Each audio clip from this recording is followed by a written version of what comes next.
두려움을 넘어 기쁨으로 9번째 마지막 시간을 맞이하였습니다. 오늘은 두려움 완전 정복이라는 제목으로 하나님 말씀 나누도록 하겠습니다.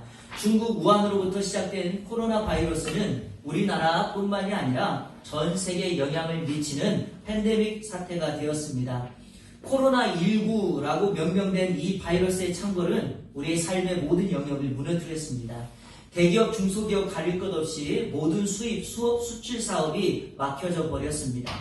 특별히 영세 사업업자들, 자영업자들은 문을 닫게 되었고요. 청년들은 말할 것도 없이 기존에 회사를 다니던 기성세대들도 다니던 직장에서 퇴사하거나 무급 휴직에 들어간 상태가 되었습니다.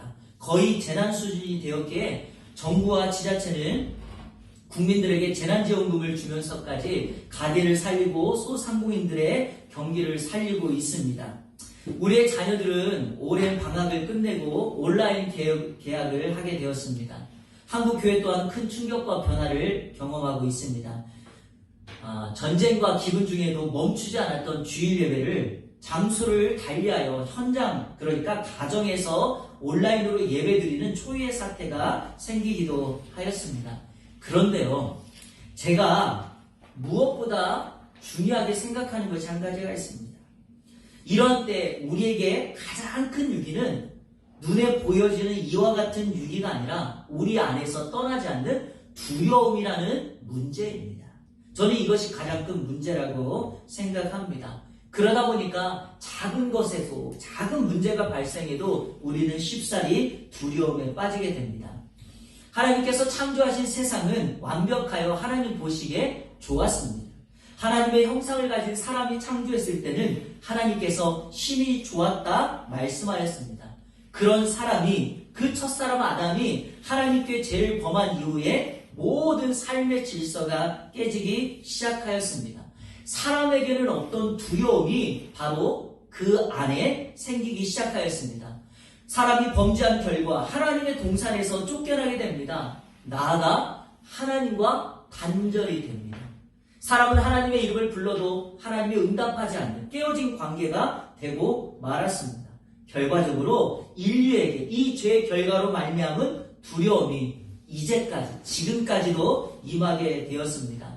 그러나 인생이 갖는 이 두려움의 문제 속에서도 하나님을 신뢰했던 믿음의 사람들은 그 두려움을 극복하고 믿음의 길을 나아갔습니다. 제가 지금까지 설교한 내용이 바로 그것이었습니다. 첫 번째 설교에서 두려움의 정체를 밝히고 난 다음에 지난 7주 동안 누구의 두려움이라는 제목으로 두려움의 사건과 환경을 만날 수밖에 없었지만 그들이 그 두려움의 상황을 믿음으로 하나님을 바라보고 하나님을 신뢰함으로 두려움을 이겼던 사건의 말씀을 여러분들께 말씀드렸습니다.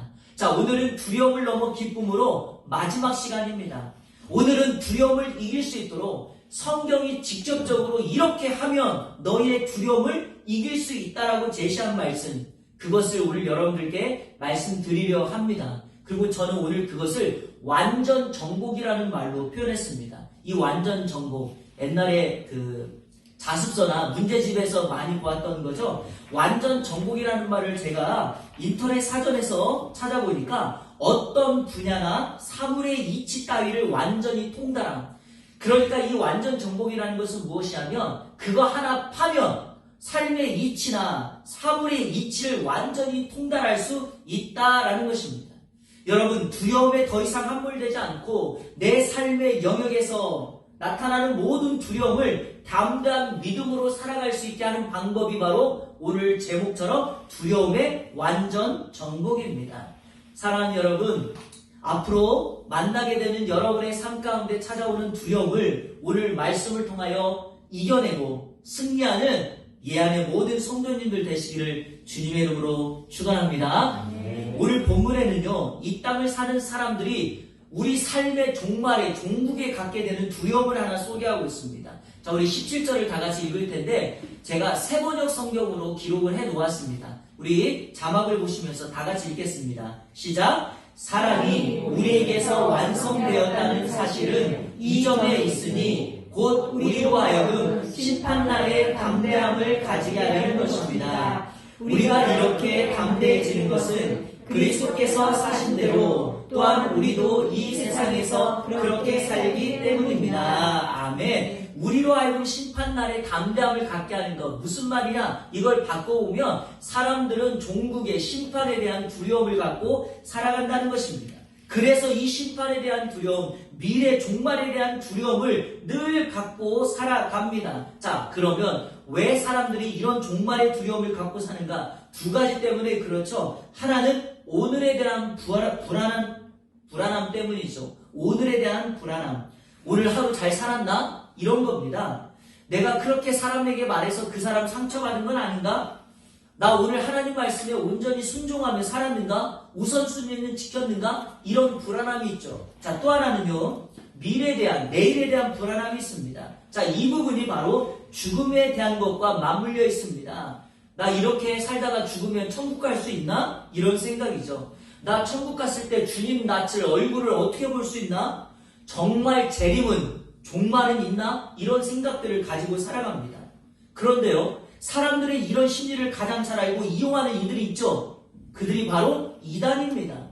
사도 요한이라는 사람이 오늘 본문 요한일서를 기록했는데요. 이 성경이 기록될 당시에도 영지주의라고 하는 이단들이 있었습니다. 사도 요한은 이 영지주의자들을 대적하며 요한일서의 말씀을 기록하였습니다. 영지주의자들은요, 영과 육체, 거룩과 세속, 이것을 구분하는 이원론의 사상을 주장한 이들입니다. 그러니까 영은 거룩하고 몸은 부정하다는 원리를 갖습니다. 그러니까 이런 결론이 나옵니다. 거룩하신 하나님이 인간의 몸을 입고 이 땅에 올 수 없다는 거죠. 왜? 하나님은 거룩하고 인간은 부정한데, 몸은, 육체는 부정한데 어떻게 그렇게 오실 수 있는가? 그러니까 이들이 강조하는 내용은 이것입니다. 예수님이 하나님이 되려면 하나님으로만 존재해야 되고, 아니면 차라리 인간으로만 존재해야 된다는 것입니다. 이런 교리를 주장하다 보니까 우리가 고백하고 있는 예수님이 인간의 몸을 입고 이 땅에 오셨다라고 하는 성육신에 대한 교리가 부정되게 됩니다. 그러니까 이단인 거죠. 그런데 이 이단들은요, 오늘까지 계속 존재합니다. 2000년 전에만 있었던 것이 아니라 오늘까지도 존재합니다. 코로나 바이러스의 확산의 주범이었던 신천지 이단이 대표적이죠. 여러분, 신천지 이단의 교리의 핵심이 무엇입니까? 바로 종말론 아닙니까? 일반 교회가 잘 가르치지 않는 요한계시록이라고 하는 성경에 집중합니다. 사람들이 갖는 미래에 대한 두려움의 요소를 이용하여 사람들을 미혹시킵니다. 예컨대 14만 4천 명만이 구원받을 수 있다라고 하는 숫자를 내겁니다. 그리고 교주인 이만희는 영생불사한다고 말합니다. 심지어는 영생불사하는 이만희를 믿으면 우리 또한 영생불사할 수 있다라고 가르치기까지 합니다. 그러나 이거 모두 사실 아닙니다. 잘못된 가르침입니다. 오늘과 내일에 대한 불안의 요소가 우리 안에 가득 담아 있으니까 이러한 이단들이 잘못된 교리를 가지고 우리에게 찾아와도 우리는 쉽사리 무너지게 되는 것입니다. 사랑하는 여러분, 그렇다면 오늘과 내일의 불안을 내려놓고 두려움 없는 삶을 살 수 있는 방법, 그것은 무엇일까요? 다시 말해, 두려움의 완전 정복을 위한 핵심 요소가 무엇일까요? 바로 사랑이 답입니다. 사랑이 답이에요. 자, 우리 18절 말씀 다 같이 읽어보겠습니다. 시작! 사랑 안에 두려움이 없고 온전한 사랑이 두려움을 내쫓나니 두려움에는 두려워하는 자는 사랑 안에서 온전히 이루지 못하였느니라. 아멘. 여러분, 사랑이 답입니다. 사랑과 두려움은 공존할 수 없습니다. 마치 물과 기름과 같습니다. 사랑 안에 두려움은 있을 수 없고, 내가 누군가를 온전히 사랑한다는 것은 그 사람에 대한 두려움이나 그를 징계하려는 마음을 우리로부터 사라지게 만듭니다. 자, 이걸 조금 이해하기 쉽게 설명한다면, 내가 누군가를 온전히 사랑한다면 어떤 두려움의 환경과 사건을 만나도 능히 그 두려움을 이겨낼 수 있다라는 것이죠. 사랑을 해보신 분들은 알죠? 사랑하면 용감해집니다. 사랑하면 수고를 수고로 여기지 않습니다. 사랑하면 시간도 물질도 환경도 결코 아까워하지 않습니다. 여러분, 앞에 사진 하나 보시겠습니까? 지난 4월 17일 금요일 이틀 전에 서울신문 국제뉴스에서 나왔던 기사인데요. 제목이 이렇게 되어 있습니다. 코로나 중환자실에서 맞이한 결혼 50주년, 이런 제목의 기사였습니다. 코로나가 극심한 이탈리아에서 73세의 지안 카를로라고 하는 남편과 71세의 산드라라고 하는 아내가, 그러니까 노부부죠. 코로나에 감염되어 각기 중환자실에 입원하게 되었습니다. 병실이 떨어져 있는 관계로 두 사람은 서로를 걱정하며 정말 안타까워하고 있었습니다. 의료진들이요, 4월 10일이 이들의 결혼 50주년이라는 것을 알고 남편의 침대를 아내가 있는 중환자실로 옮겼고 10분 동안 그들을 위하여 결혼 행진곡과 함께 축하 케이크를 전달하였습니다. 이 축하에 노부부는 너무나 행복했고요. 자, 사진에 뭘 잡고 있죠? 손을 잡고 있죠. 힘이 빠졌지만 그 힘을 내어서 이 부부가 서로의 손을 맞잡고 남편과 아내가 들리지 않는 작은 소리로 연신 이렇게 말했다고 합니다. 사랑해요. 사랑해요. 여러분, 단 10분간의 만남이었지만 이 노부부에게는 서로를 향한 사랑의 고백을 하는 시간이었습니다. 그리고 그 모습을 보고 있던 자녀들과 의료진들에게는 사랑의 힘이 무엇인가를 깨닫게 되는 시간이었습니다. 사랑의 힘이었을까요? 이 노부부는요, 위험한 고비를 넘기고 기사에 보니까 곧 태어날 것 같다라고 기록하였습니다. 사랑의 힘이었던 것 같습니다. 여러분, 성경이 강조한 대로 사랑의 힘은 우리의 생각 이상을 뛰어넘습니다. 근데 문제가 하나 있죠. 우리에게는 사랑할 힘이 부족하다는 것이고 우리는 성경이 말하는 사랑에 대해서 잘 알지 못한다는 것입니다. 사랑의 사도였던 요한은 그 사실을 너무나 잘 알고 있기에 요한 1서에서 사랑이라는 말을, 그러니까 직접적인 사랑이라는 말을 53회나 기록합니다. 자, 요한 1서가 5장으로 기록되어 있거든요. 전체 성경 구절로 보면 105구절이에요. 자, 여러분 보세요. 105구절에 53번이라 기록했다면 무슨 의미가 됩니까? 두 구절마다 한 번씩 사랑이라는 단어를 사용했다는 것입니다. 이러한 사랑이라는 단어를 많이 사용했다는 이유가 무엇입니까? 그만큼 중요하다는 거죠. 그래서 우리는 중요한 말은 반복해서 하잖아요. 아이들 아침에 학교 갈 때 뭐라고 말합니까? 엄마들, 아빠들, 차 조심해라. 선생님 말씀 잘 들어라. 공부 열심히 해라. 그 다음 날에 엄마가 뭐라고 해요? 말을 바꿔볼까? 결코 이렇게 하지 않아요. 뭐라고 하죠? 똑같은 말을 반복해요. 자, 조심해라. 선생님 말씀 잘 들어라. 왜 그렇게 합니까? 중요하니까 그렇죠. 사도 요한은 그 사실이 너무나 중요하다는 사실을 알기에 바로 53회나 요한일서에서 사랑이라는 단어를 강조하고 있으며 성도들에게 사랑할 것을 촉구하고 있습니다. 자, 그렇다면 두려움의 완전 정복, 그 키가 핵심이 사랑이라면 오늘 본문에서 사도 요한이 그 사랑을 강조하는 내용은 무엇일까요? 오늘 3가지로 그 사랑의 내용을 여러분들에게 정리해 드릴 텐데 이 사랑의 핵심을 여러분들이 마음에 새기신다면 우리 인생에 찾아오는 두려움의 문제를 완전 정복하고 승리의 삶을 살아가게 될 것입니다. 첫째로 하나님이 사랑이라는 것입니다. 하나님이 사랑입니다. 16절을 제가 읽겠습니다. 하나님이 우리를 사랑하시는 사랑을 우리가 알고 믿었느니 하나님은 사랑이시라. 사랑 안에 거하는 자는 하나님 안에 거하고 하나님도 그의 안에 거하시느니라. 분명히 강조합니다. 하나님은 사랑이시라. 사랑의 본질은 하나님 자신입니다. 우리가 말하고 행동하는 사랑의 근거는 바로 하나님으로부터 시작합니다. 그러니까 사랑의 행동 전에 우리는 사랑이신 하나님을 알 필요가 있습니다. 자, 여러분 한번 물어볼까요? 하나님의 사랑의 절정, 하나님의 사랑의 극치가 뭘까요? 바로 십자가입니다.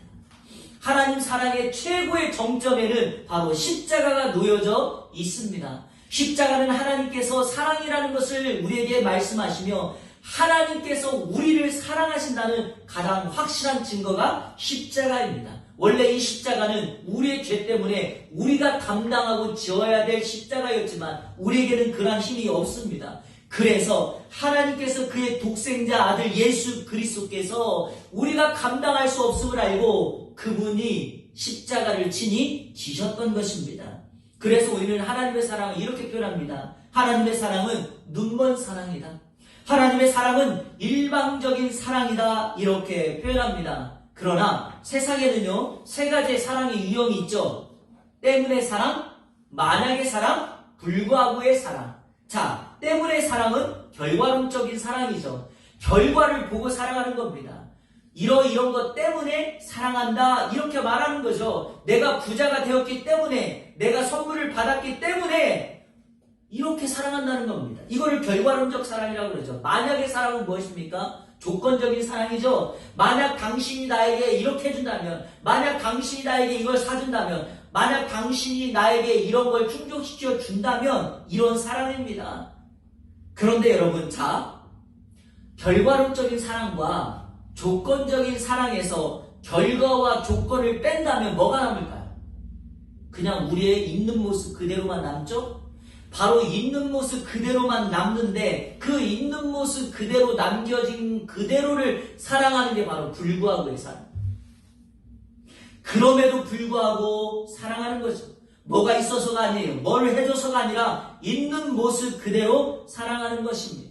그래서 뮤지컬 대사 이런 유명한 대사가 있죠. 자, 멋지게 우리 한번 해볼까요? 뮤지컬 배우라고 생각하시고 사랑하는 그 상대를 향하여 읽겠습니다. 시작! 사랑하기 때문에 사랑하는 것이 아니라 사랑할 수밖에 없어서 당신을 사랑한다. 멋지죠? 오늘 이 문장 적어놓으시고 사랑하는 배우자에게 한 번씩 해주세요. 이왕이면 이 문장을 딱 외치고 난 다음에 사랑의 세레나데를 한번 하시면 감동받을 거라고 믿습니다. 사랑하기 때문에 사랑하는 것이 아니라 사랑할 수밖에 없어서 당신을 사랑한다. 제가 아침에 예배를 다 정리하고 조금 전에 책을 읽는데 수원중앙기독초등학교에 김장한 목사님의 아들이신 김요셉 목사님이 쓰신 책 가운데 이런 내용이 나오더라고요. 삶으로 증명하는 것만 남는다라고 하는 제목의 책인데 그 안에 이런 내용이 있더라고요. 이분의 어머니가 미국 분이시거든요. 그러니까 이 목사님은 혼혈이 될 수밖에 없었던 겁니다.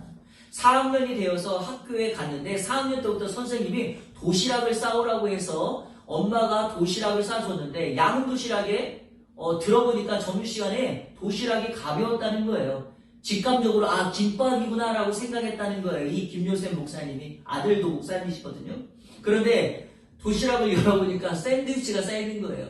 이분이 지금 나이가 60이니까 여러분 4학년이면 45년 전 아닙니까? 그때 여러분 샌드위치가 말이 됩니까? 도시락을 덮고 나가서 엉엉 운 다음에 집에 가서 미국인 어머니 투르디 사모님에게 가서 왜 엄마 나한테 이걸 싸줬냐는 거예요. 그랬더니 이 투르디 사모님이 이렇게 얘기를 하셨대요. 요셉아, 내가 가장 좋아하는 게 샌드위치니까 엄마는 너의 첫 번째 도시락에 내가 가장 좋아하는 걸 싸주고 싶어서 샌드위치를 싸줬다는 거예요. 그러니까 이 김요셉 목사님이 계속 엄마를 원망하면서 나를 왜 이렇게 낳냐고 이렇게 낳냐고 계속 원망하니까 투리디 사모님이 이렇게 얘기를 하셨다는 거예요. 요셉아, 내가 한국 땅에 온 건 because of Jesus, 예수님 때문에 왔다는 거예요. 예수님이 나를 값없이 일방적으로 사랑해 주셔서 나도 이 한국 사람들을 사랑해서 여기 왔고 그 예수님의 사랑이 요셉이 너를 일방적으로 내가 혼혈을 이라도 하나님은 너를 무조건적으로 사랑해 이렇게 가르쳤다는 거예요. 여러분 그게 바로 그럼에도 불구하고의 사랑입니다. 여러분 우리가 이 사랑을 경험하게 되면 하나님의 사랑이 하나님은 사랑이다라는 것을 우리는 분명하게 알 수 있게 됩니다. 이 하나님의 사랑이 이번 한 주간 저와 여러분의 삶을 이끌어가게 될 줄로 믿습니다. 그 사랑을 고백하고 알아가는 우리 예안의 모든 성도님들 되시기를 주님의 이름으로 축원합니다. 둘째로 하나님께서 우리를 먼저 사랑하셨습니다. 자, 하나님은 사랑이십니다. 그리고 두 번째 우리가 기억해야 될 것은 그 하나님의 사랑이 우리를 먼저 사랑했다는 것입니다. 자, 우리 19절 말씀을 같이 읽겠습니다. 시작! 우리가 사랑함은 그가 먼저 우리를 사랑하셨습니다. 아멘. 그가 먼저 우리를 사랑하셨기 때문이다.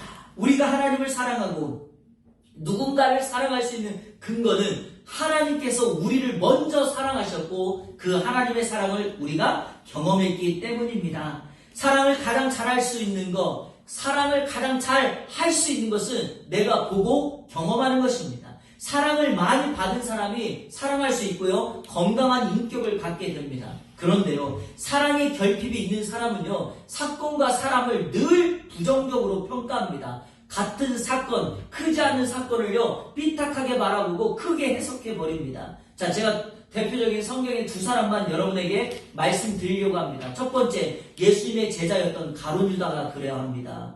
주님을 위한 최고의 사랑으로 평생 준비한 옥합을 깨고 있는 마리아를 보면서 감동받지 않습니다.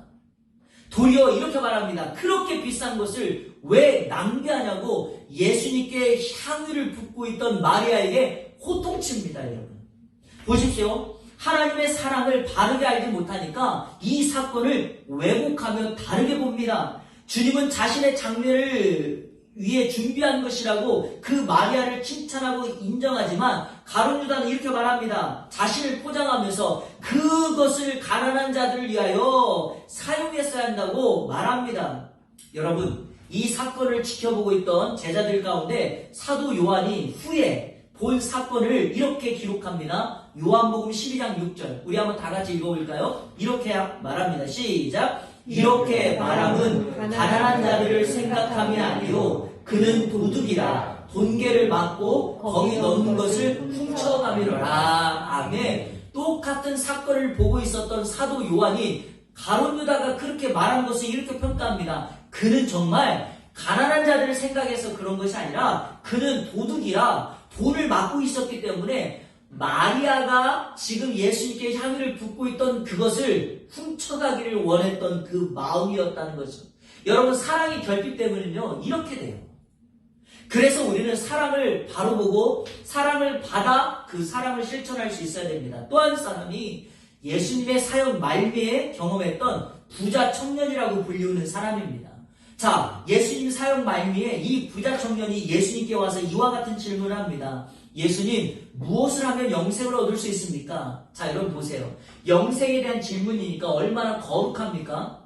자, 그런데 예수님께서 계명을 지켜라 이렇게 말합니다. 그랬더니 이 부자 청년이 저는 어릴 때부터 이 계명을 다 지켰습니다 라고 말합니다. 예수님께서 이렇게 말합니다. 마가복음 10장 21절. 예수께서 그를 보시고 사랑하사. 여러분, 다른 복음서에는 이 내용 사건이 있지만 이 단어는 기록되지 않았는데 마가복음에서만큼은 이렇게 말합니다. 예수께서 그를 보시고 사랑하사 이르시되 내게 아직도 한 가지 부족한 것이 있으니 가서 내게 있는 것을 다 팔아 가난한 자들에게 주라. 그리하면 하늘에서 보화가 내게 있으리라. 그리고 와서 나를 따르라 하시니. 자, 여러분, 영생과 구원에 대해 오해하고 있는 이 부자 청년을 우리 주님이 먼저 사랑하셨다라고 말합니다. 왜 그랬을까요, 여러분? 이 부자 청년은요, 율법을 지키고 성공해서 재물도 많이 가지고 있었지만 한 가지가 부족했던 거예요. 그게 바로 사랑의 결핍입니다. 사랑을 받아본 경험도 없고 하나님을 향한 사랑도 오해하고 있으니 그가 가진 것은 율법만 지키면 되고 성공해서 재물만 가득 채우면 된다라고 생각할 것입니다. 예수님이 그에게 아직 부족한 한 가지가 있다. 이 말의 핵심 요약은 그것을 다 팔아 가난한 자들을 주고 오라는 그 이면에는 하나님을 사랑하는 것이 우선이다. 이것을 말씀하고 있습니다. 사랑하는 여러분, 하나님을 향한 사랑이 우리가 가지고 있는 재물보다 더 크고 위대합니다. 여러분, 우리의 삶에 나타나는 모든 것들은요, 하나님을 향한 사랑보다 더 크지 않습니다. 하나님의 사랑으로 풍성해진 사람, 하나님의 사랑으로 인생과 가정을 채우는 사람은요, 그 가정에 진정한 행복이 있게 됩니다. 그러한 여러분 되기를 축복합니다. 자, 결론적으로 22절 보십시오. 이렇게 말합니다. 그 사람은 재물이 많은 거로 이 말씀을 인하여 슬픈 기색을 띠고 근심하며 가니라.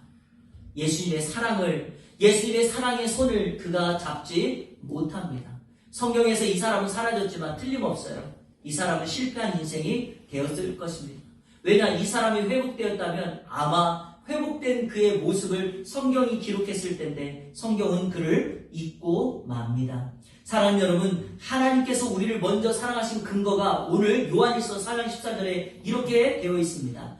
아버지가 아들을 세상의 구주로 보내신 것을 우리가 보았고 또 증언하였다. 자, 여러분, 하나님이 이 땅에 예수 그리스도를 보낸 것은 우리를 먼저 사랑한 근거라는 것입니다. 왜? 우리에게 자격이 있거나 근거가 있어서 예수님을 보낸 것이 아니라는 겁니다. 하나님의 사랑이 일방적으로 우리를 사랑했기 때문에 예수 그리스도를 보냈다라는 것이죠. 자, 기억하셔야 될 것이 하나가 있습니다. 하나님의 먼저 사랑의 결과가 바로 저와 여러분입니다. 할렐루야.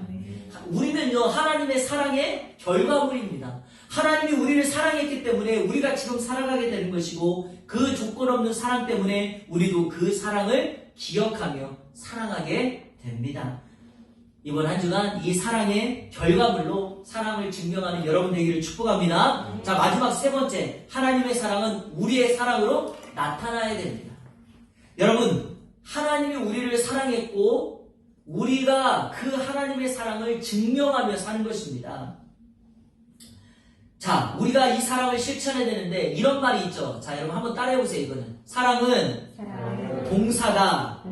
이런 말 들어보셨죠? 사랑은 동사입니다. 사랑은 행동하고 실천하고 보이는 것입니다. 사랑은 명사가 아니기 때문에 단지 사랑은 이런 것이다 라고 정의를 내리고 끝나는 것이 아닙니다. 고린도전서 13장을 우리가 사랑장이라고 부릅니다. 그런데 그 13장에 4절부터 사랑에 대한 정의를 쭉 하고 있습니다. 이렇게 되어 있죠. 사랑은 오래 참고, 사랑은 온유하며, 시기하지 아니하며. 자, 여러분, 이 사랑의 특징이 뭡니까? 명사가 아니라 동사라는 사실입니다. 자, 이렇게 말하는 겁니다. 사랑은 오래 참음이다, 이게 아니에요.